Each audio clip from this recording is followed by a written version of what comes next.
We're up and live. Okay. Hello everyone. Happy Friday. Welcome to APL Readers Corner. Uh, my name is Nicole. Really early morning. My name is Nicole. I have the lovely Tessie here joining us. You probably recognize our faces. We did the APL Readers Corner last week, did Biography, which was We're Going to Need More Wine by Gabrielle Union. This week, for the genre, we picked books in translation. So we're going to do The Wild Geese by Mori Ōgai. Mori is his last name. So how the APL Readers Corner works is that we do a discussion review. We choose books based on a different genre each week. Pretty much the only requirements we choose for this is as long as it sticks to the genre and as it's available on Hoopla so that both you viewers and us can read the book right away. So you viewers, if you wanted to read the book along with us or after our live discussion, you can. It's available right away. You can join in and ask questions. You can post it in the comments and we will reply in the comments as well. So take it away, Tessie. Cool. Well, this week I chose the genre books and translations. So that's just genre that's close to my heart because I like reading a lot of books that are from different countries and different cultures. And a lot of the time they have been translated into English so we could read them. I feel books books that are translated are just in general, the point of reading is that you get to experience the lives of other people and how they live through different situations, and a lot of it is for entertainment, but a lot of it just kind of opens your eyes to a different world. Like, doesn't matter if it's science fiction or it's real, like nonfiction. Each time you read a book, you learn something new. And I feel like books that are translated from an author that lives in a different country, in a different culture, that you can learn a lot from that. So that's why I like reading a lot of books that are in other languages, even though I read them in English. I read a really good article the other day about 6 reasons to read translated literature by Nikki Harmon. It was a Reader's Digest online article. And she had a couple of really good points on why people should read books that are translated. First of all, she said that a lot of us already do. So even if you aren't going out into the world and you're like, oh, I will read a book that is translated, like if you've read Girl with the Dragon Tattoo, like that one is such a big book, but it is actually a translated book. So that was translated into English. Other books like the Bible have been translated. So people just, you just end up reading books that have been translated, even if you don't know it. She had a really good point that we'll probably bring up later, that translated books usually have different writing styles. So sometimes you read books in English, and when you read a book that's been translated, you can kind of tell that it's just a completely different way that it's been written. Like the thoughts of the original author are just put together differently than a book that was originally written in English. So I feel like that lends like a different reading experience, which can be exciting. And then another good point that she brought up is that sometimes you can get new genres from a book from a different country. So apparently, like, I don't know if any of you guys have ever read 100 Years of Solitude by Gabriel Garcia Marquez. I don't think I said his last name right. But that's like a really modern classic, basically. But that book is like basically entirely magical realism, and that was when that book was published and translated. That's really the first time that magical realism kind of entered the literature world of books written in English. So like a lot of us like have read magical realism, like if you read Neil Gaiman, and a bunch of other ones. Like before that book, magical realism wasn't really a genre in English. So I thought that was really interesting. Right. So yeah, that's why I love books in translation. Oh, that's awesome. Yeah, but for this week, we ended up picking a book. The author is Mori Ōgai. He's a Japanese author. But I'll read the summary from Hoopla really quickly for everybody, just so you can get an idea of what the book is about. So it's called The Wild Geese by Mori Ōgai. In The Wild Geese, prominent Japanese novelist Mori Ōgai offers a poignant story of unfulfilled love, set against the backdrop of the dizzying social change accompanying the fall of the Meiji regime. The young heroine, Otama, is forced by poverty to become a moneylender's mistress. She is surrounded by skillfully drawn characters: her weak-willed father, her virile and calculating lover, and his suspicious wife, and the handsome student who is both the object of her desire and the symbol of her rescue, as well as a colorful procession of Meiji-era figures: geisha, students, entertainers, unscrupulous matchmakers, shopkeepers, and greedy landladies. Like those around her, and like the wild geese of the title, Otama yearns for the freedom of flight. Her dawning consciousness of her predicament brings the novel to a touching climax. So, Truly stated. hmm. So a little bit about the author itself, Mori Ōgai. He was born in 1862 in Japan. Fun fact, Mori Ōgai is his pen name. His real name is actually Mori Rintor.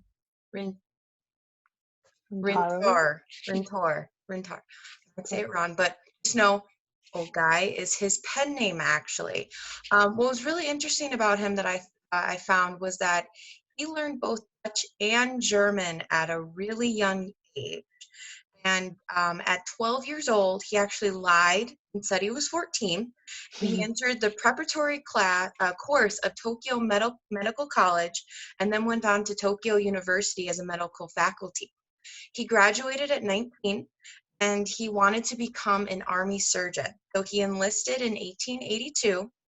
He became lieutenant and lieutenant colonel in 1889. While in the army, they sent him to Germany to study, and he became really interested in European literature. Another cool fact for trivia, if you ever have this question, he is the first Japanese known to have ridden the Orient Express. That was really cool. He achieved a rank of lieutenant general in 1907, which is actually the highest post in the Japanese Army Medical Corps. And he is considered one of the leading writers in the Meiji period. A lot of fun facts. Sorry.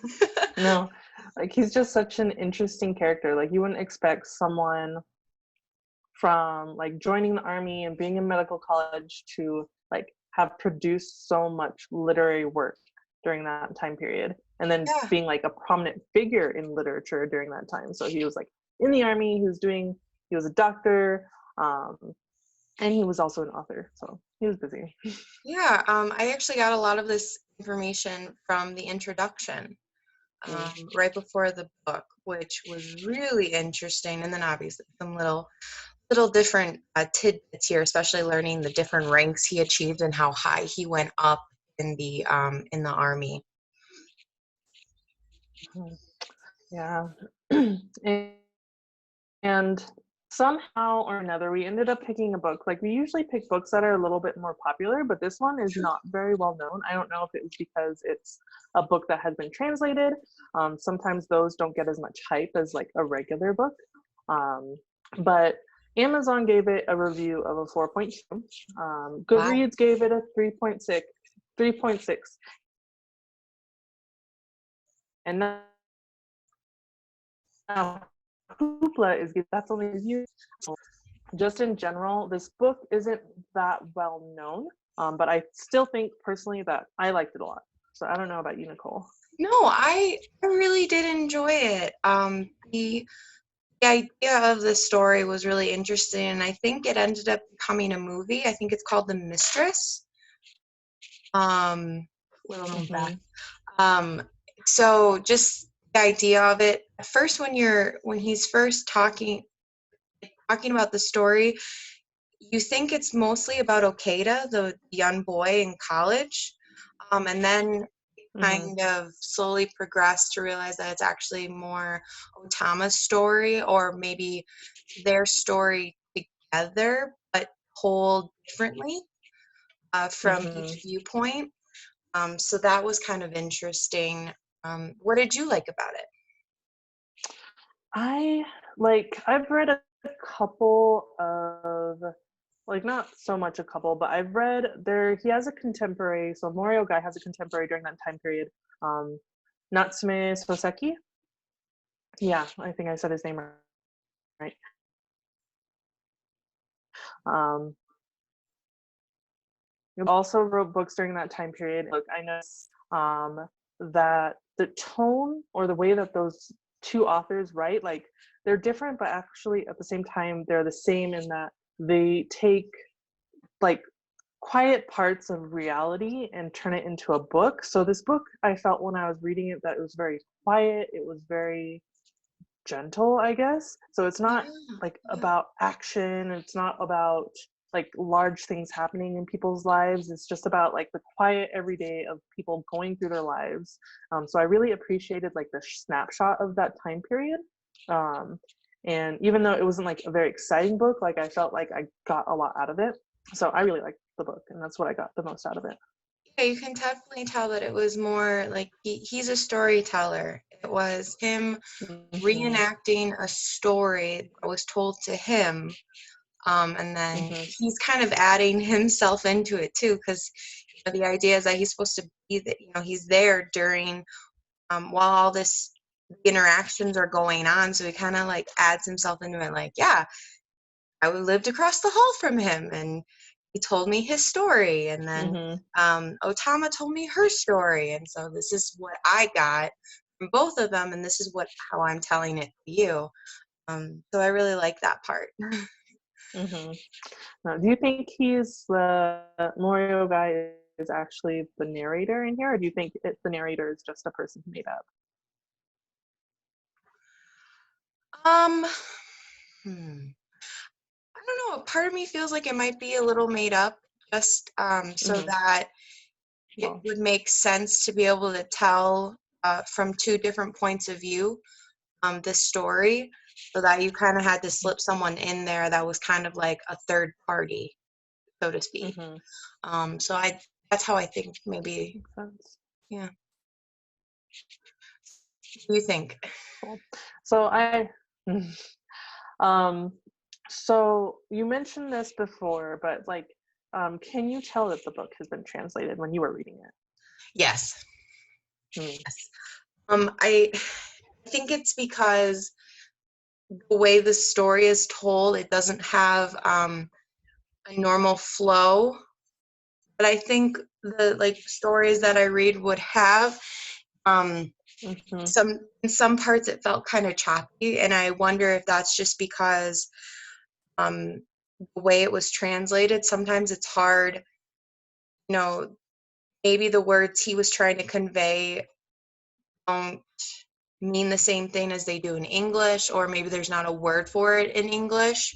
So I think that some of the parts it just felt just a little, kind of like up and down, a little choppy. It wasn't very a smooth writing style. But Mm-hmm. again, maybe if I knew the original language, maybe it would definitely have more of a very smooth flow to it. Mm-hmm. I don't know if I could tell because, like I've said, like I've read sort of books that have been translated, and I like reading a lot of books that are translated. So sometimes, like when the way it's been written differs from when I read the book that's originally been written in English, like I'm more used to it. Hmm. But I think it's because I am more used to it that I wasn't like, oh, it was translated. Like for me, it was just like, oh, this is a different writing style. But yeah, I totally agree with you. Do you think the book, like not so much the writing, but do you think the book itself would have been different if it had been by, say, an American author or someone who like natively speaks English? Hmm. Um, I think the ultimate plot would stay the same, but I wonder if more descriptions would have been added, so you could really understand and view the time period that it was in. And thinking about it, I wonder if maybe if it was written by an American author, I wonder, do you think they would have continued the story from like what happens after everything and like continues with Otama and find out what happens to her, or they, I don't know, wonder if maybe they would have expanded on that a little bit more. Hmm. Yeah, I wonder if that was also just like a really interesting way just to end the book, because I did like the ending. Like I thought leaving it kind of a cliffhangery would have was an interesting aspect, because it made me feel like, oh, there's another book, even though I don't think there is. But I personally, I feel like if the book had been by an American author, I probably would not read it, just because it would feel less authentic. True, true, yeah.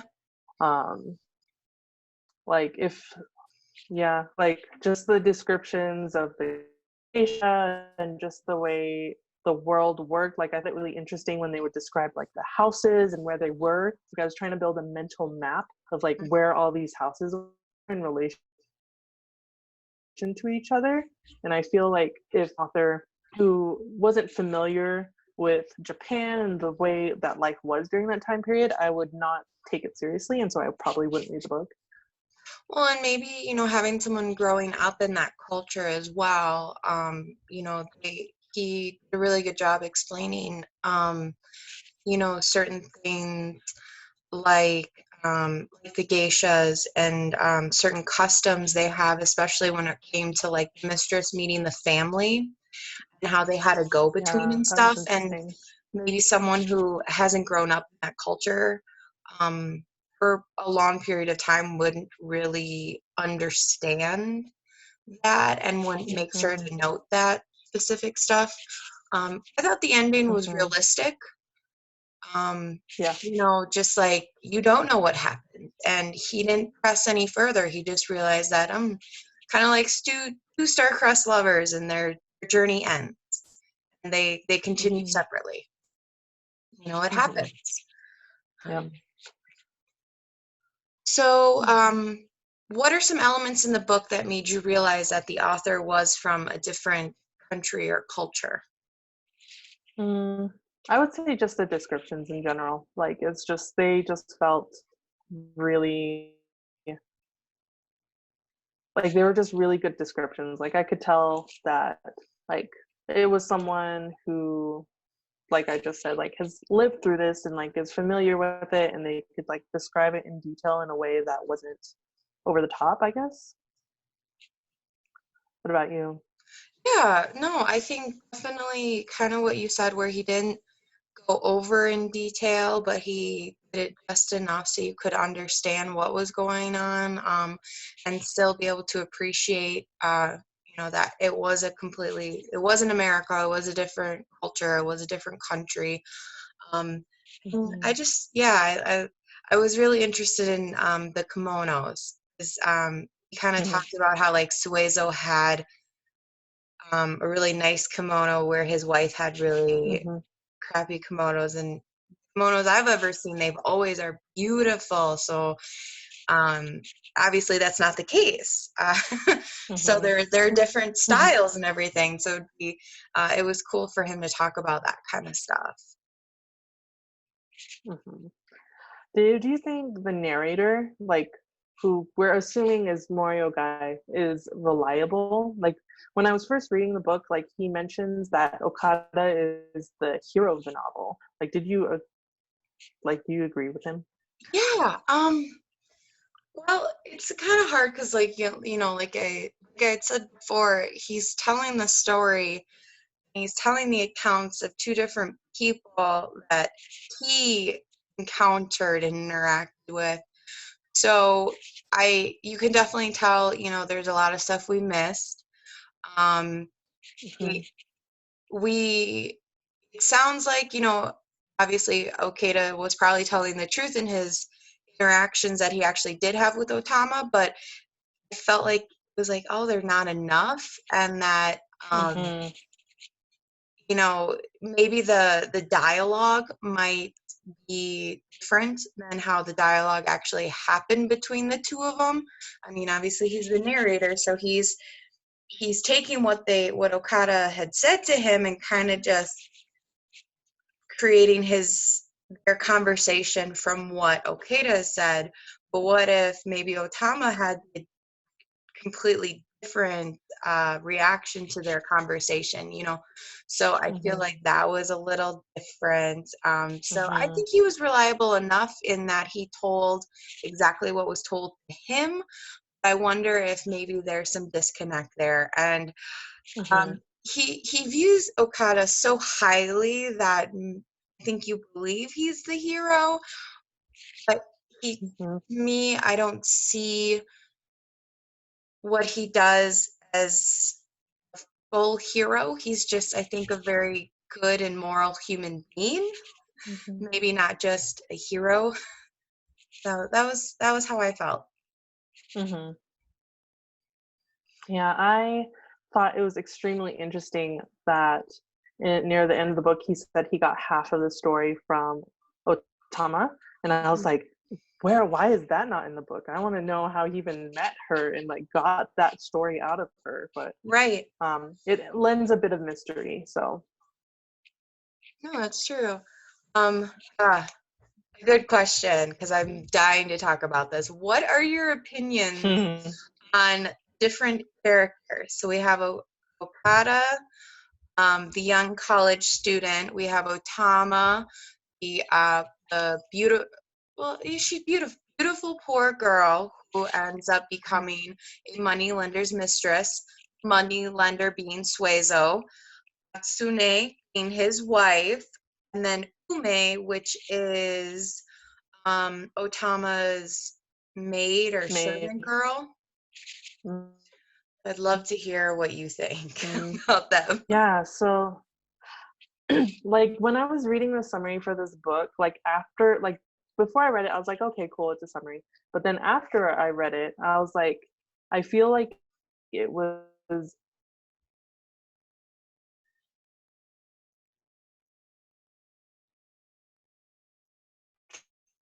trying didn't necessarily or exaggerating some of the characteristics from the characters.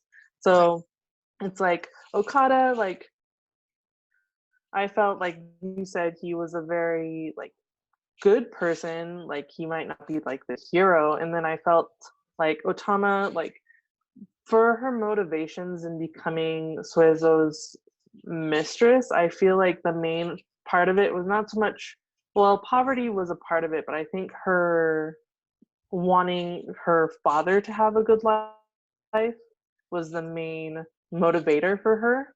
Yeah. So I feel like the summary simplifies it a bit. And so I really liked her character. Like I thought she was a good person who, like she kind of says, like ended up having to go through some bad things. One thing I found out about after reading this book is that this book is considered very highly like a feminist literature just because Otama is the main character and it explores her inner thoughts. So I agree with that. So I really liked her character. I hated Suezo. Hated him. Um, he was a very interesting man, you know. The way he does business, obviously he wasn't highly regarded because of his money lending business.